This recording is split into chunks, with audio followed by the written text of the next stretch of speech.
आता तुम्ही काल बघितलंच आहे की आम्ही दमनला पोहोचलोय. त्यानंतर मग दमनला पोहोचल्यानंतर काय काय केलं ते बघूयात. आता आम्ही लंचला गेलो सगळ्यात पहिला. तिथे आम्ही अशी मस्ती करत होतो कारण की ट्रिप आहे यार, मस्ती करणं इम्पॉर्टंट आहे.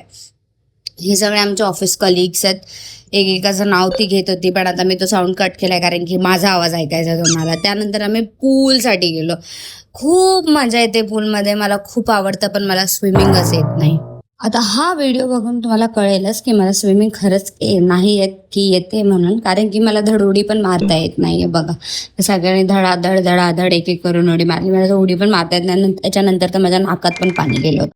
आता ह्यानंतर आम्ही पार्टीला गेलो होतो, तर त्यासाठीच आम्ही तयार होत होतो रूममध्ये. तर आम्ही पोचलोय दमन कल्चरला. तिकडे मस्तपैकी आम्ही फोटोज व्हिडिओज घेतले. सगळे खूप छान छान तयार होऊन आले होते. मग आम्ही इकडे जाऊन एक मिरर सेल्फी घेतली. त्यानंतर मग आम्ही डान्स करायला सुरुवात केली. जे आम्ही सुरू केले ते नंतर आम्ही काय थांबलोच नाही. आम्ही थोडं शांततेत हॉटेलकडे निघालो होतो. मग आम्ही माफिया खेळायला सुरुवात केली. मग त्या टायमाला जे डिबेट हे ते चाव चाव सुरू झाला. नीचं बघा काय चाललंय. बता रहा ना, वो तेरे को दिख नहीं रहा है, वो बता रहा